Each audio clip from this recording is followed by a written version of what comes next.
Greetings, friends. Not all Americans are like Trump, and not all Americans can be manipulated by Vladimir Putin. This was very clear yesterday in the American Congress.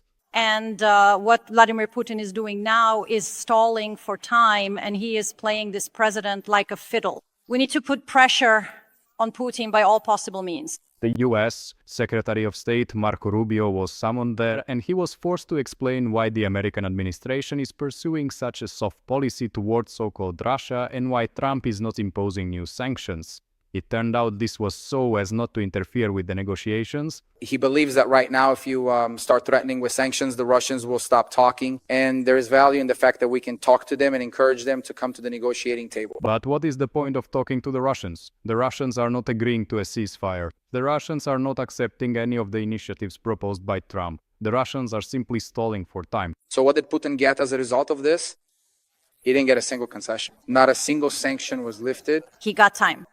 And the more time he gets without additional pressure on Russia, the more incentive he has to keep seizing territory and playing for time. Rubio was forced to admit that Americans have not seen any steps toward peace from the so-called Russian Federation. But still, Trump and his team naively hold out hope. What we haven't seen yet are, steps toward peace. We understand that the Russians are going to write out the terms of what they will demand for a ceasefire, which will then allow for broader negotiations. We are waiting for those terms. And then the Russians will put forward new terms and then more new ones and so on endlessly. Because, as I've already said, they're just stalling for time, it benefits them, and unfortunately the Americans are tolerating this and waiting for a so-called memorandum from Russia, about which the Russian propagandists themselves have already said everything. A memorandum, well, it's kind of like a declaration of intent. So basically, a memorandum is just plain meaningless. But what do we really understand? When the Russians once again give the Americans nothing, maybe then they'll finally start to catch on to something. And then we'll have a much better understanding of Mr. Putin's calculations once we see what these terms actually look like. I urge you, friends, not to be as indecisive as the Americans. And right now, go ahead and donate at least 2 hryvnias to the current anti-Russian fundraiser, so our military can get more drones and more Russian occupiers can be eliminated. All the details, as always, are in the description of this video. And don't forget to subscribe to my channel. Let's continue. Putin's general and deputy Kartapolov, who also heads the defense committee of the so-called State Duma of the so-called Russian Federation, explained why the Russians are stalling and refusing to agree to any 30-day ceasefire. The Russians believe that in 30 days, Ukraine's defenses will collapse. So why were they all clamoring in unison for a 30-day ceasefire? Because, for many indirect reasons, after about 30 days, the ability of the Ukrainian armed forces to conduct active and determined defensive operations would be seriously in question. The Russians have become very confident in themselves and they are mistaken. But that's not exactly what we're talking about right now. While Vladimir Putin is feeding Donald Trump a pack of lies, his lapdog Medvedev comes out and explains why there won't be any successful negotiations between the so-called Russian Federation and Ukraine.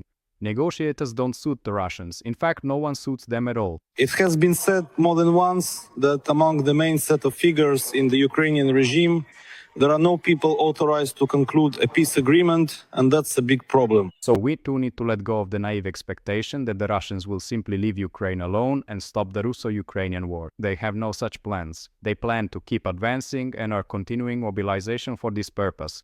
We've already caught 80,000 of these Russian citizens who not only don't want to go to the front lines, they don't even want to go to the military enlistment office because, like this hero, they could be sent to the front. Well, at least this one went. Nevertheless, the main topic of today's episode is somewhat different. Vladimir Putin, as reported by Russian media, arrived in Kursk where he familiarized himself with the situation and the construction of a new nuclear power plant.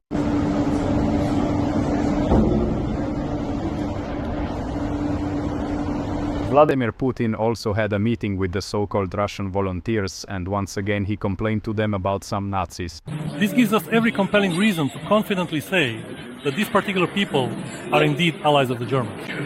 Then one of the Russians told Vladimir Putin a story about how Russian reconnaissance drone operators detected a group of Ukrainian soldiers in the Sumy region, and then a missile strike was carried out there. We were operating in the direction of Shoska, Lukiv in the settlement of Shoska. Putin, against the enemy forces, and the scandalous ones. The tragedy occurred yesterday in the Lukiv district of the Sumy region. There, at the training ground 50 kilometers from the Russian-Ukrainian border, that is from the front line, Ukrainian servicemen were gathered. In this area, there is a constant high activity of Russian reconnaissance drones. So it's not surprising that yesterday one of them spotted the soldiers and then the Russians struck there with a ballistic missile. The command of the National Guard of Ukraine and law enforcement agencies will give a strict legal assessment of the actions of all officials following the inspection and investigation of the tragic incident that occurred yesterday as a result of the missile strike in the Sumy region. As a result of the strike during training at the military unit's shooting range, 6 servicemen were killed and more than 10 were injured. The commander of the military unit has been suspended. The necessary information has been handed over to law enforcement agencies. Within the framework of the investigation, the actions of all individuals who made the relevant decisions will be given a legal assessment. The Russian-Ukrainian war has been ongoing for 11 years. Of those 3 years have been a full-scale invasion. But during all this time, we are still repeating the same mistakes because this is not the first such situation. A few months ago in the Dnipropetrovsk region, just a few dozen kilometers from the front line, Ukrainian servicemen were also stationed at a training ground, and the Russians also detected them then with the help of a reconnaissance drone and launched a missile strike. And unfortunately, these are far from the only such examples. In November 2023, servicemen of the 128th Separate Mountain Assault Brigade artillerymen were gathered near the front line for an awards ceremony on Artillery Day. The Russians also launched a missile strike then. At that time, according to various estimates, between 19 and 28 servicemen were killed, and several dozen more soldiers were wounded. No one was held accountable for this. The blame was placed on malicious software in the signal messenger.